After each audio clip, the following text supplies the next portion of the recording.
Hey everyone, Hitesh here from AT's personal tech team. I have here the new Mi A3. This is Xiaomi's latest A series phone with Android One. Now, if you are watching this, you may be interested to know that the Android One program gives you the best of Android. It's a completely stock Android interface with updates directly from Google. So this is the A3, the third in the series. The Mi A1 was launched in 2017.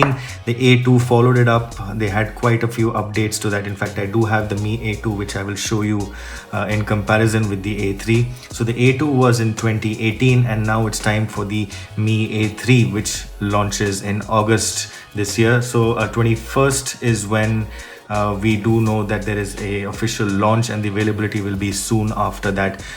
Also do note, we do not have the prices at the time of making this video, but I can hazard a guess, and I do know that there will be two versions, two storage variants of the Mi A3.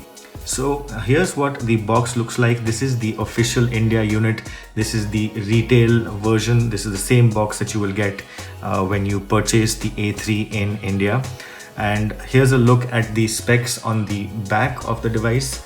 The color mentioned here is not just blue, and this is the 6GB RAM, 128GB storage variant. There is also going to be a 464 variant that will obviously have a lower starting price. We are expecting about 15,000 rupees and about 17 to 18,000 rupees for this higher end version.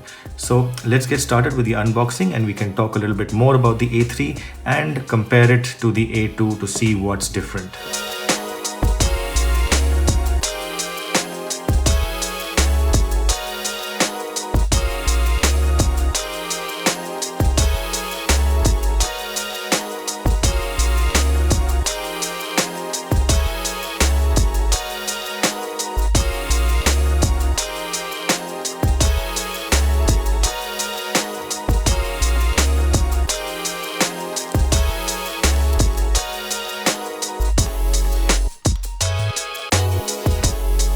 So here's what we get in the box. You have a clear soft case, Type-C cable. It's a USB Type-A to Type-C. This is a 10-watt charger. You have the phone itself and some basic user guide and warranty information.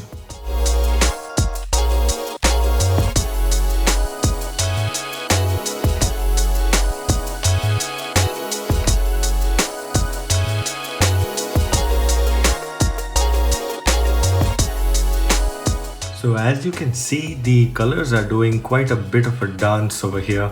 I'm not sure how well it's being picked up on camera, but I can see shades of red, yellow, green and blue, and actually that's why the color is called not just blue. So you will get to see a lot of those colors, and it's a pretty unique pattern. And yes, this is Gorilla Glass 5. In case you were wondering, it's not the plastic or polycarbonate back.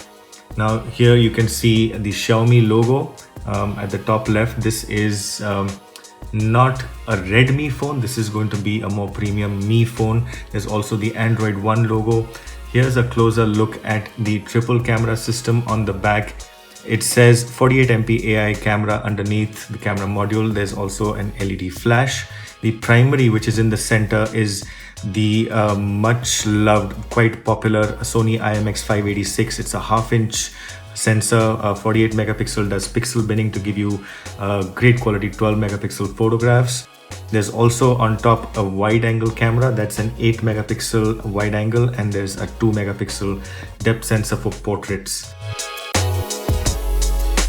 So here's a look at the notch on top. Yes, there is a water drop style notch, but this phone also does have an AMOLED display, and in fact, if you noticed in the specs that it has an in-display fingerprint, that's only possible on an AMOLED display. So nothing to break up the back panel, no fingerprint reader.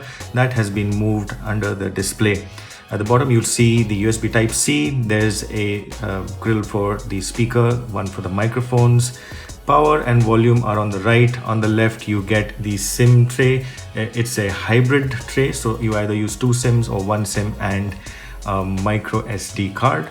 On top, 3.5mm jack, and there is also an IR emitter over here to control all the devices that you want using the universal remote app.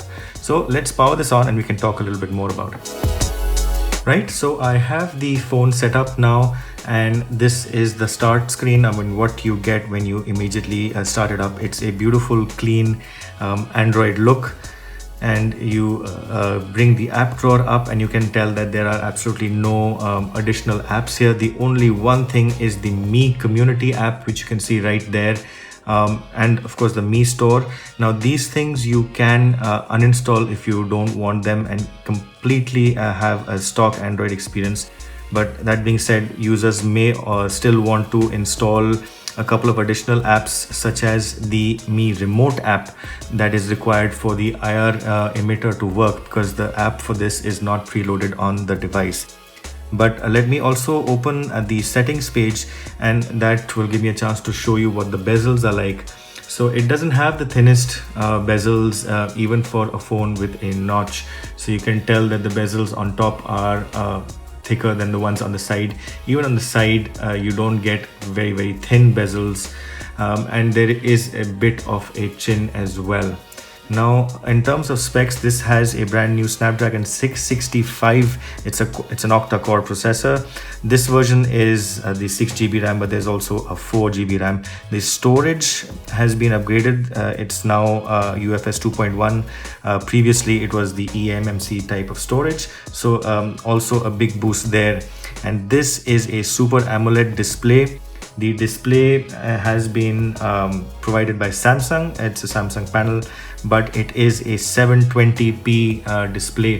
That is going to be a bit of a disappointment for some people, especially considering the Mi A2 and the A1 had full HD screens, but those were IPS panels.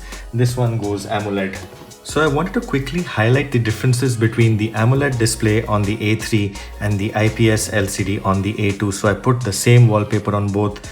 I also have a bunch of wallpapers that are downloaded here, and hopefully you should be able to tell a difference in the quality between an AMOLED and the LCD. You should also be able to tell that the difference in 720 and 1080p doesn't really make too much of a difference. It's only when you get really close can you start making out the pixels and that too only in some scenarios. So here are the images. Again, AMOLED is on the right and the LCD on the left.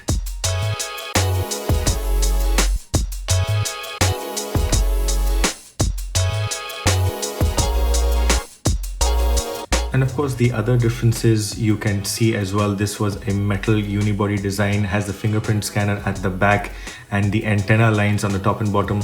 The A3 meanwhile has moved to the new style design, which is the glass front and back with a metal frame. The A3 feels quite nice to hold also because of the new aspect ratio. It's 19.5:9, so it is narrower than before, and because of the way the glass curves, it also feels quite nice to hold. Very sturdy. The glass melts into the metal frame of the phone. Interface, of course, I did mention it is a completely stock Android and it feels really fast and fluid. The new Snapdragon 665 paired with the 720p, the lower screen resolution, should really give you that boost in performance. Of course, the UFS 2.1 storage as well. Now, Android 9 Pie is preloaded. It will get all the updates. Quick specs on the camera that I missed out: the 32 megapixel is the front camera, also does pixel binning and enables the AI face unlock if you do want that. There are panorama features for the selfie if you want to get more friends in. I already mentioned the primary camera at the back, Sony IMX586. It's an f1.79 aperture on that, and there is an 8 megapixel wide angle on top. It's a 118-degree field of view and a 2 megapixel depth camera. It can record 4K video up to 30 frames per second and also has EIS. Now, the other big change in the A3 compared to the A2 is the battery size, and this one comes with a 4030 milliamp hour battery, and that should give you really a big boost in performance with a more efficient processor and the AMOLED display. So 2 days is what we are looking at. Weight quite acceptable, 173.8 grams. And there's also Corning Gorilla Glass 5 front and rear with the slight curving towards the front and of course the curved 3D back. So that's been it. Very positive first impressions for the Mi A3. The only one thing that you would possibly complain about is the screen resolution. And also, if this is priced at around 14 to 15,000 starting price, you do need to keep in mind that there are now the full screen display phones with a pop-up camera also available at around the same price. You have devices from Huawei, you have from Oppo, and even from Realme. So that's one thing, but this one gives you the really stock Android experience. And if that is something that you are interested in, along with really good camera performance and the specs on the camera, then this is what you should be looking at. If you have any further questions about the A3, do reach out in the comment section. My Twitter DMs are also open. You can reach me there as well. Thanks for watching.